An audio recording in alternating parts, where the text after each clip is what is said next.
Si former Public Works and Highway Secretary Singson, sinabing nagiging punching bag ang Independent Commission for Infrastructure dahil sa limitadong kapangyarihan. Ang Department of Public Works and Highways Chief naman, iginiit na tuloy ang investigasyon kahit nagbitiw na si Singson. Ang mga balitang yan ay tinutukan ni Bombo Isa Cotoner.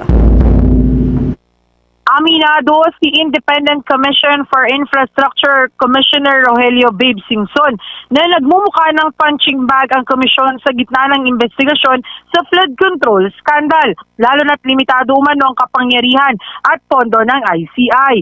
Sinabi ni Singson na hindi dapat ang komisyon lamang ang inaasahang maglinis sa gobyerno. Ayon sa kanya, dapat magsagawa ng sariling cleansing ang iba't ibang ahensya at maging ang Kongreso upang hindi na maulit ang umano'y sabuatan sa mga flood control projects.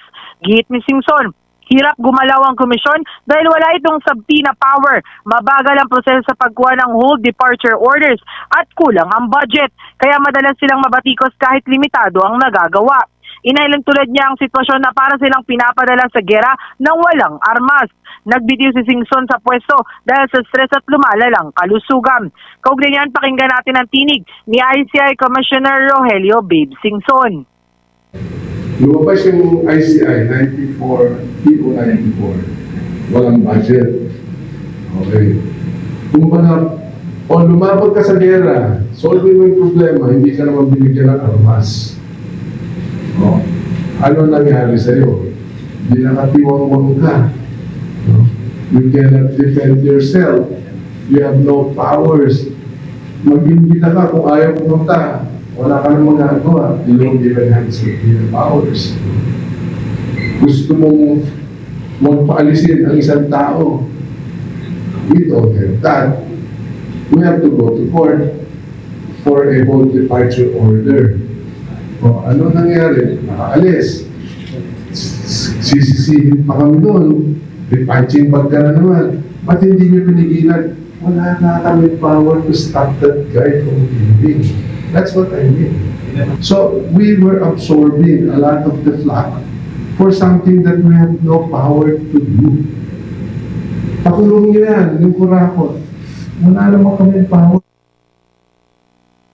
Kaya naman, patuloy ang panawagan ni Singson sa Senado at Kamara na palakasin pa ang kapangyarihan ng ICI sa pagpapanagot sa mga sangkot sa anomalya.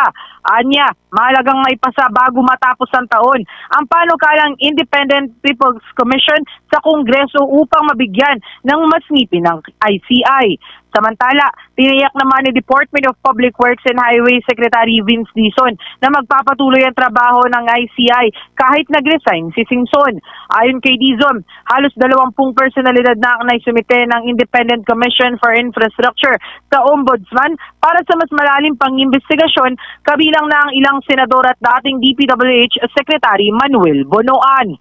Mula sa lungsod ng Taguig, ito si Bombo Isa Cotoner and this is Bombo Radio Philippines, the #1 and most trusted source of news and information.